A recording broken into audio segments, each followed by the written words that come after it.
And then we might say, practically speaking, because I'm a behavioral psychologist, you know, I like to be practical. Well, that's what you shouldn't do. What should you do practically? Well, we could walk through that, you know, a little bit, practically. I had lots of clients and students who were chaotic in their orientation to life. They didn't know what to do, and they didn't know what to do about not knowing what to do. It's like, I don't know what to do with my life, and I don't know what to do about my ignorance. And my reaction to that, in some sense, wasn't exactly the reaction of a clinician, because not a typical clinician, because typical clinicians are liberal Protestant in their fundamental orientation, and they tend to think of psychological development as something like self-actualization, right? It's really a self-development process. But that wasn't my observation, partly influenced by the developmental psychologist Jean Piaget. I had a more communitarian view of human development than that, and my observation was that most people find the cardinal meanings in their life not as a consequence of the development of their self, whatever that is, but in service to other people, in the adoption of responsibility. You know, because you're told, be responsible, and it's a finger-wagging thing again, you know, that if you were a good person, you be responsible, you do your duty. But no one ever says, well, because that's where you find the abiding meaning in your life, and you need that meaning to sustain you through suffering. And that's definitely the case. You know, I was very ill for a number of years, and a lot of what got me through that wasn't my own special nature, let's say, but the support of my family and the support of my friends and the support of the broader community made a huge difference, not only psychologically, because I knew people were supporting me, but also practically. You build yourself a community. You sacrifice yourself in the service of other people, not so much because you should, although you should, but because that is where meaning is to be found, and you need a deep meaning to sustain you through tragedy. That's the arc.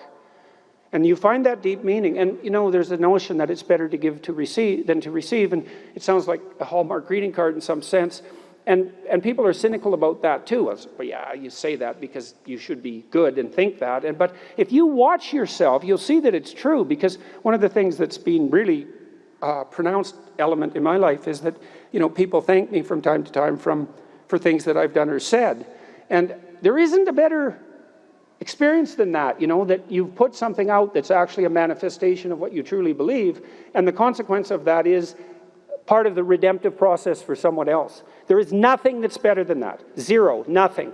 In fact, I don't think there's anything that's even in the same conceptual universe of that in terms of its intrinsically rewarding properties. There's nothing better than to have people, perhaps particularly people you've never met, tell you that what you have been doing has had a salutary effect on their lives. And so that's a hell of a fine thing to aim for. And why not aim for it, you know? Because you could do it. If you put, I wouldn't even say necessarily that you put other people first, because I think that's a mistake, but I do think it's the case that you treat other people in the manner that you would wish to be treated if you were treating yourself properly. And that's also a sophisticated thing, right? To learn to treat yourself properly. Because that doesn't mean you get to fulfill every momentary whim, because that's what you do when you're 2, and 2-year-olds can't live without their parents. You know, you have to be wise enough to govern your current behavior in light of the future. And that's really what it means to be an adult. It's what it means to forestall gratification and to attain the responsibility of an adult. And the reason that you should do that, because you should, is because it's actually better. You know, in all ways. It's a panacea for suffering to adopt that responsibility. And so I would tell my clients and students as well, it's like, well, let's just take a look at where other people find meaning. You know, and we'll see how your life matches with that. Do you have an intimate relationship? Yes or no? The right answer is yes. Now, maybe not for you, and maybe you don't right now, and maybe you have your reasons not to because you're a singular person in that regard, but probably not. Because that's like a third of life. And so if you don't have that, that might be one of the reasons you're not doing so well. And the fact that you don't have it might be an indication that you're not oriented in the proper direction.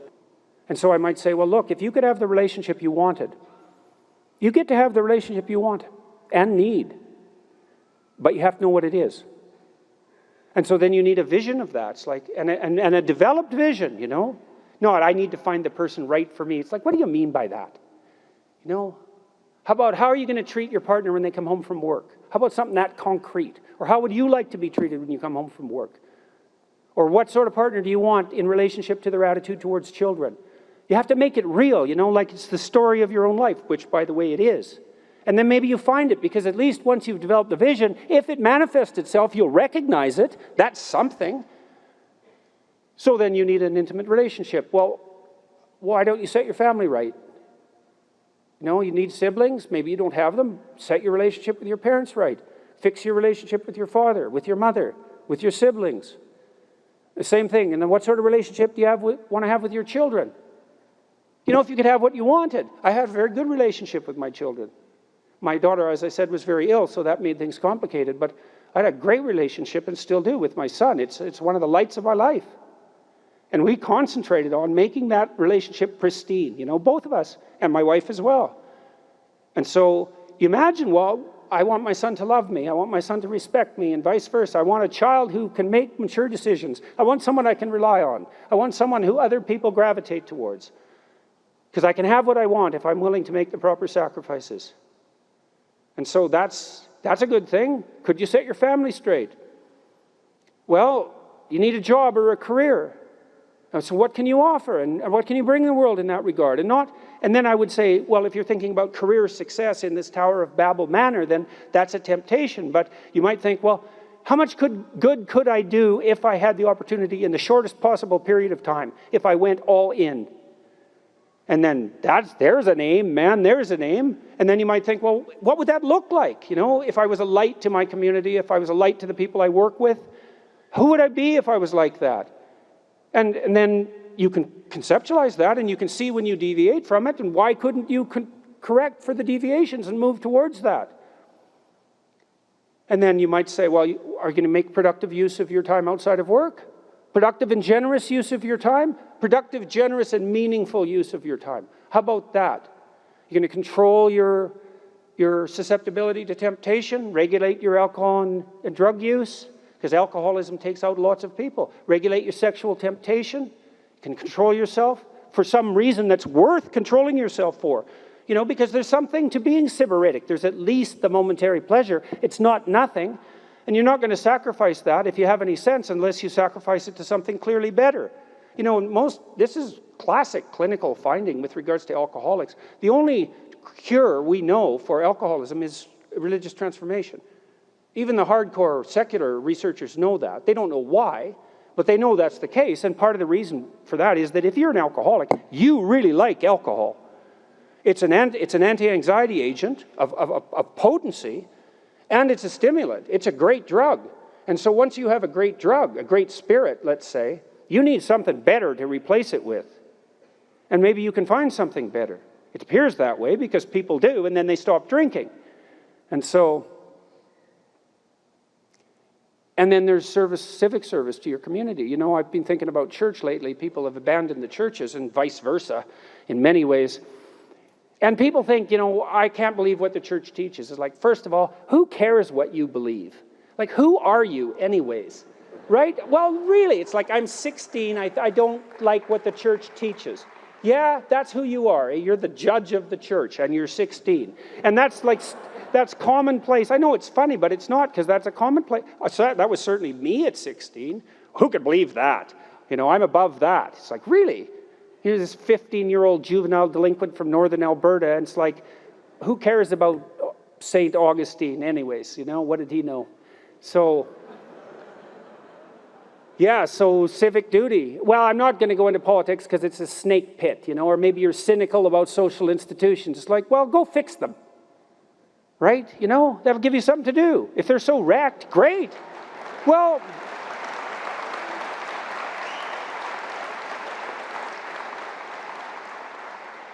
it's an opportunity. You see something broken, fix it. And then you're the person who fixes it. Like, good for you, man. It's like, you got something to do. Really? And then people think, hey, you're the guy that fixed that. Maybe you could fix this. And this, and this, and this, and then you fix things, and your life just expands, you know. I guess I'll tell you, too, something about telling the truth. It's one thing I did in 1985, 82, 83, 82. I swore that I would stop lying. I said, I'm going to try not to say anything I know to be untrue. You know, that doesn't mean I swore to tell the truth, because truth, that's hard. But you can consciously stop lying when you know you're lying. You can stop doing that. And that has been revolutionary for me. And one of the things I've really realized in recent years, and this is very much worth knowing, is that many times when people speak to each other, they have an agenda in mind. You know, you want something from someone, maybe you want a job, and you want to craft your image to get the job, right? So you say what you need to say to get what you think you need. The problem with that is, what do you know about what you need? You're so accurate about that, are you? And you think you know what you need exactly, and so you're going to falsify your utterances to bring about the desired end. And you're going to use the other person as a target of your manipulation. Well, that's like you write an essay because that's what the professor wants to hear. It's like you don't do that because you don't falsify your words because hypothetically they're divine and the whole stability of the state rests on them, hypothetically, and maybe really too. And so you don't do that. And so instead you strive to tell the truth, and maybe that's an aim too. And then it's an adventure, because I'll tell you one thing. If you tell the truth, you have no idea what's going to happen to you. Because you have to let go of that. It's like, I'm going to say what I think. And then what I'm going to assume, faith, I'm going to assume that whatever happens, if I am telling the truth, is the best thing that could happen. Because the truth brings about what is best. And even if it looks hard for me, because it might be, you know, because people take the easy way out often when they lie, even if it looks bad for me, that doesn't mean it's bad. It just means I don't see the whole picture. And you know, if you believe that the truth will set you free and that there is such a thing as the truth and that the truth is redemptive, then you're pretty much stuck with that conclusion. But one of the remarkable things about that, and this really is worth knowing, is that if you do that, you will have your adventure. Right? That's the Abrahamic adventure, you know? The call from God that justifies your life because of the excitement of what you're doing. And the truth does that. And then if it's the truth, man, it's your adventure. Because what bloody adventure are you having if you tell someone else's story? It's not yours. And maybe if it's not yours, it's not good enough for you. And then you suffer, and then you're bitter, and then you're cruel, and then you're resentful. That's not good, or you get arrogant. So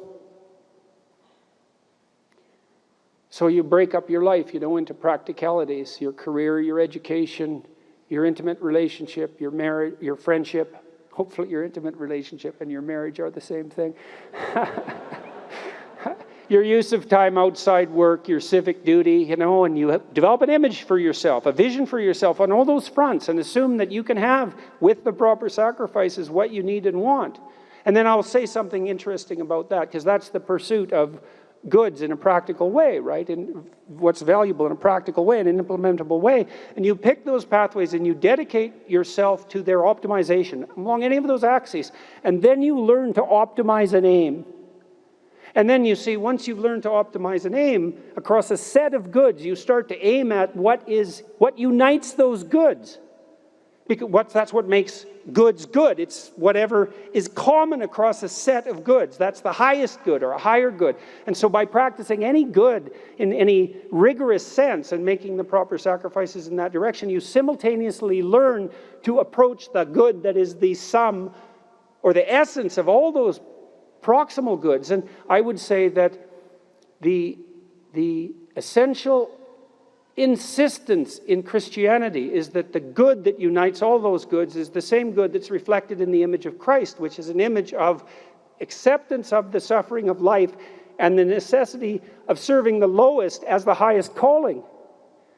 And that's something, and it might be true, like really, actually, 100% true, more true than anything else, and I actually think it is, partly because the freest societies that we have, that the world's ever known, the more successful societies, are predicated on precisely that idea as an unshakable foundation, a self-evident truth in the case of your country.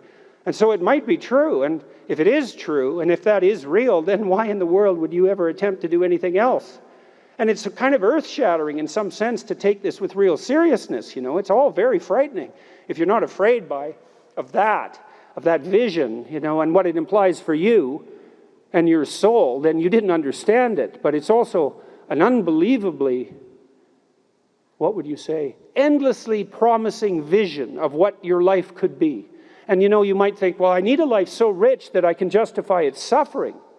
And that's really asking for something, because there's no shortage of suffering in life. And it's no one thinks their own suffering isn't real.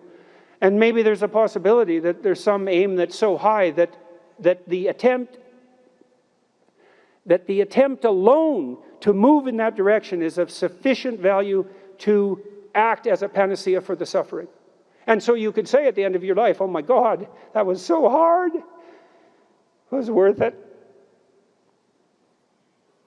And so that's the choice you make at the crossroads. If you have any sense, oh, thank you.